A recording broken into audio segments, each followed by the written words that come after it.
3. Os dirigentes. As mãos diligentes são controladas por um coração diligente, mostrando a disciplina do ser interior. Sobre tudo que se deve guardar, guarda o coração, porque dele procedem as fontes da vida. Provérbios capítulo 4, versículo 23. Quando cultivamos o ser interior por meio da oração, da meditação na palavra e da submissão ao Senhor, podemos experimentar as alegrias de uma vida diligente e disciplinada. Mas o fruto do Espírito é domínio próprio, domínio próprio, domínio próprio. Gálatas capítulo 5, versículo 22, versículo 23. A recompensa pelo trabalho árduo e fiel é mais trabalho. Muito bem, servo bom e fiel. Foste fiel no pouco, sobre o muito te colocarei. Entra no gozo do teu Senhor. Mateus capítulo 25, versículo 21. Lucas capítulo 19, versículo 16 ao 19. Vês a um homem perito na sua obra, perante rei será posto. Não entre a plebe. Provérbios 22, versículo 29. Uma das bênçãos do trabalho diligente é a alegria de desenvolver o tipo de capacidade, de caráter nos quais os outros podem confiar, preparando-nos, desse modo, para a próxima responsabilidade que Deus tem reservada a nós. José foi fiel no sofrimento e no serviço, e isso o preparou para governar o Egito. Davi cuidou fielmente de suas ovelhas, e Deus lhe deu uma nação inteira para apacentar. Salmo 78, do versículo 70 ao versículo 72. Josué foi fiel como ajudante de Moisés e se tornou seu sucessor.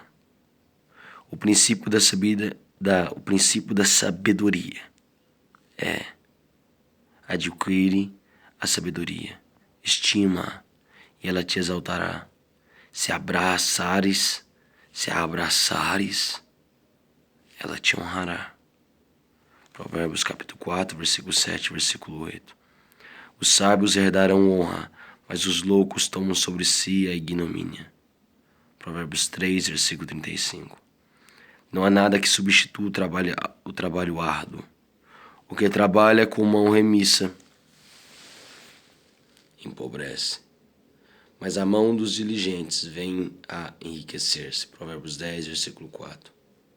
Em todo o trabalho há proveito, meras palavras, porém, levam à penúria. Provérbios 14, versículo 23. Alguém perguntou a um recém-formado da faculdade se estava procurando trabalho. Ele pensou um pouco e respondeu: não, gostaria de encontrar um emprego.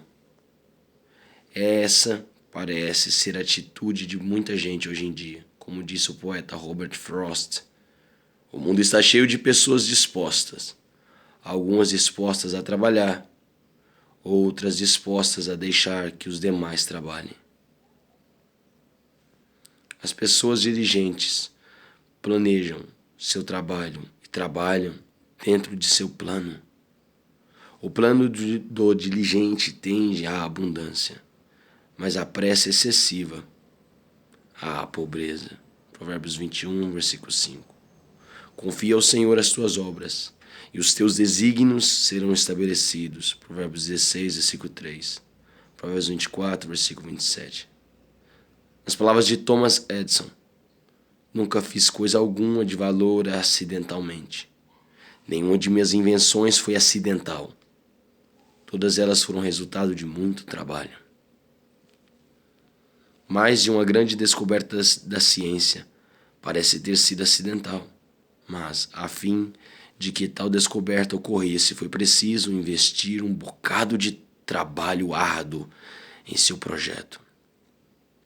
Benjamin Franklin escreveu em seu Poor Richard's Almanaque do Pobre Richard: a diligência é a mãe da boa fortuna e, como tal, recebe tudo de que precisa das mãos de Deus. Deus abençoa a labuta dos honestos, o trabalho dos honestos. Deus abençoa o trabalho dos honestos. Os bens que facilmente se ganham, esses diminuem. Mas o que ajunta à força do trabalho terá aumento. Provérbios capítulo 13, versículo 11. Deus espera peso e balança justos. Provérbios 16, versículo 11. Provérbios 20, versículo 10, versículo 23. Além disso, espera que usemos de honestidade a tratar com as pessoas em nosso local de trabalho. Os sábios mentirosos são abomináveis ao Senhor, mas os que agem fielmente são o seu prazer. Provérbios capítulo 12, versículo 22. Deus abençoa os dirigentes por sua generosidade. A quem dá liberalmente, ainda se lhe acrescenta mais e mais. Ao que tem mais do que é justo, ser-lhe-á em pura perda. A alma generosa prosperará, e quem dá a beber será descedentado. Provérbios 11, versículo 24, versículo 25. O generoso será abençoado, porque dá do seu pão ao pobre. Provérbios capítulo 22, versículo 9. Observe a diferença entre o trabalhador diligente e a pessoa preguiçosa. O preguiçoso morre desejando, porque as suas mãos recusam trabalhar. O cobiçoso cobiça todo dia, mas o justo dá e nada retém. Provérbios capítulo 21, versículo 25 e versículo 26.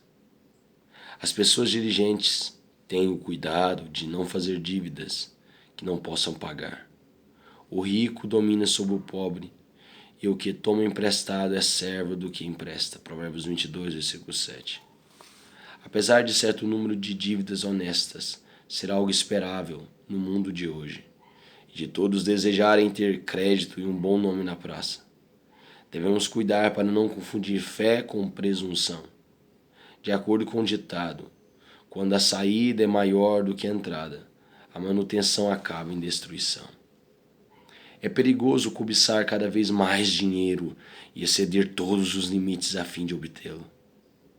Cada um de nós deve descobrir o nível financeiro em que Deus deseja que vivamos e com o qual deseja que nos contentemos.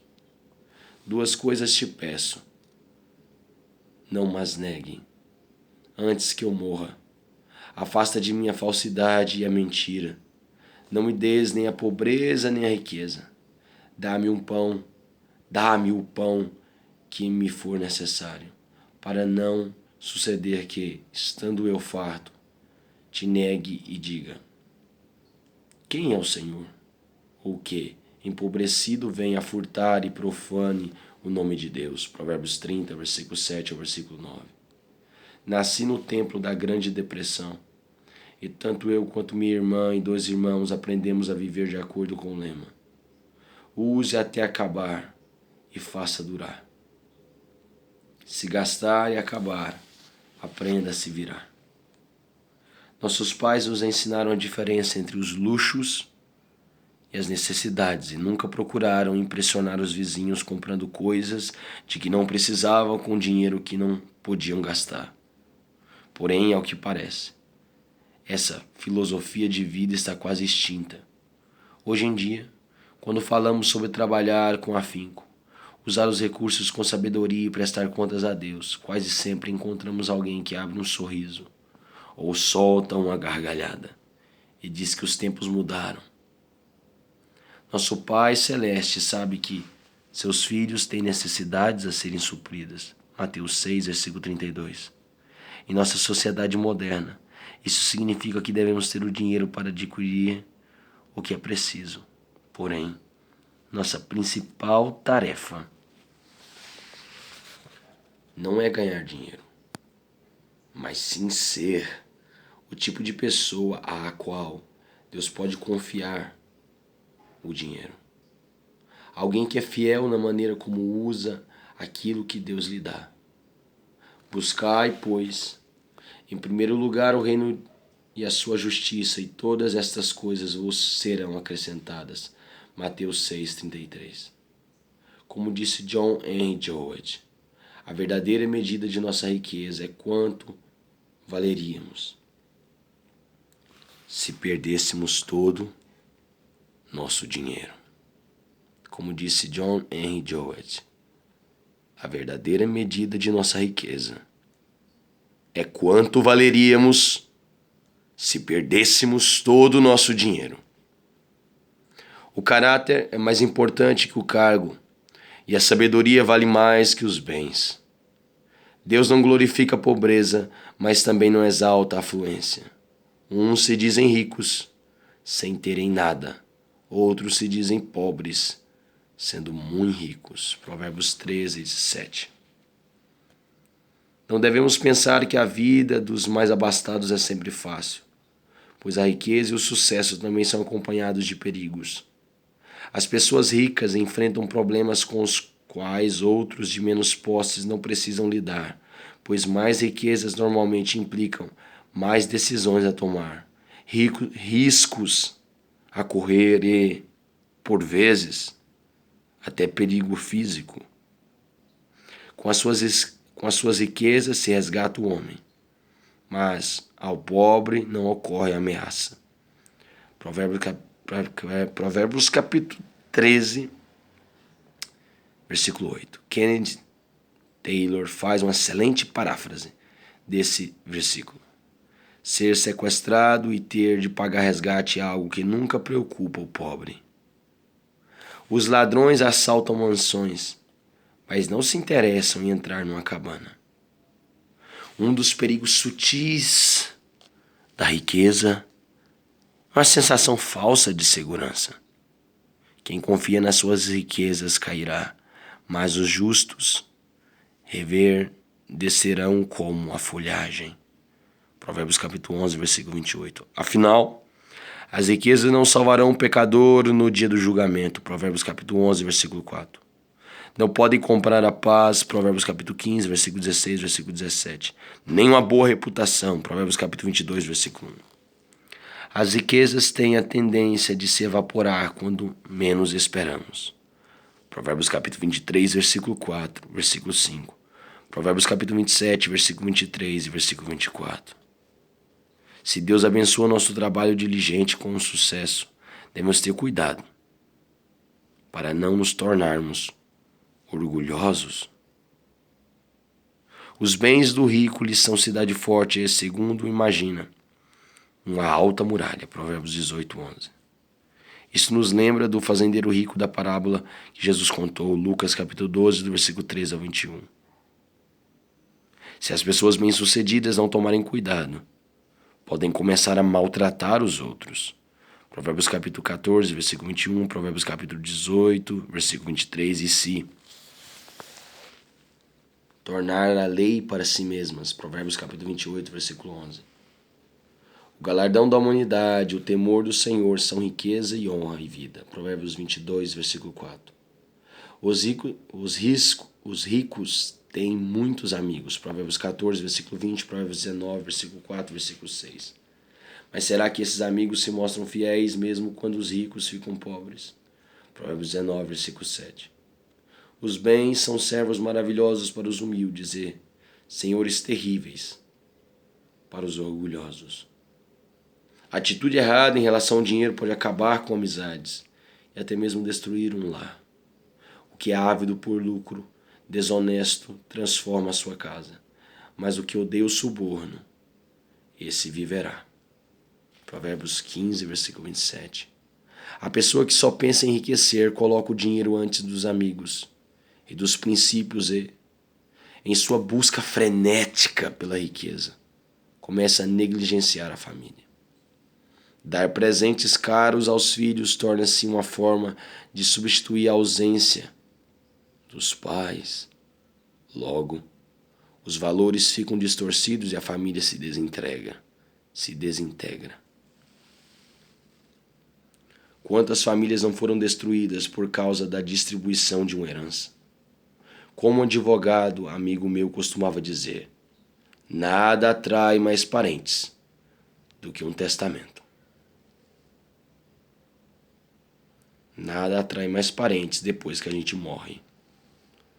Com relação a isso, os ricos precisam preocupar-se com o que os filhos farão com sua riqueza, porque as riquezas não duram para sempre, nem a coroa de geração em geração. Provérbios 27, versículo 24.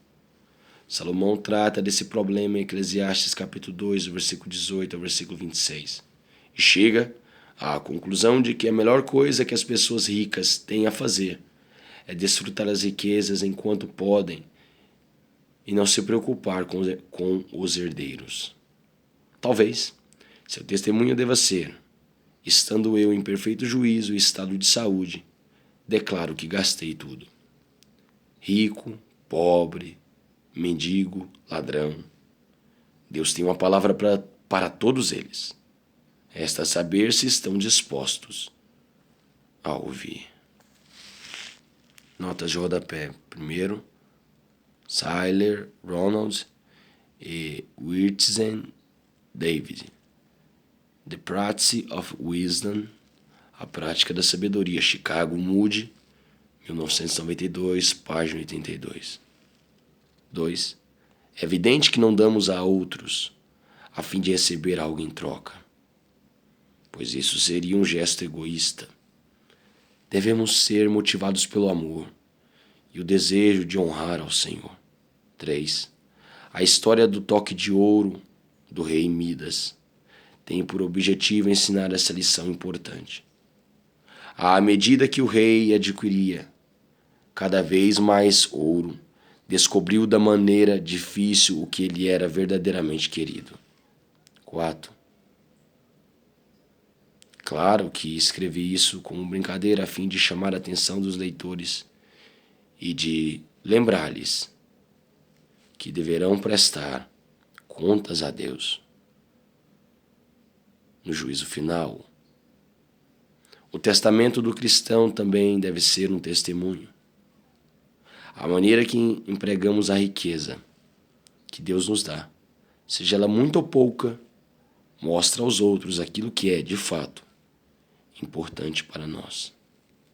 É assustador como muitos cristãos não têm um testamento. Onde está o senso de mordomia dessas pessoas?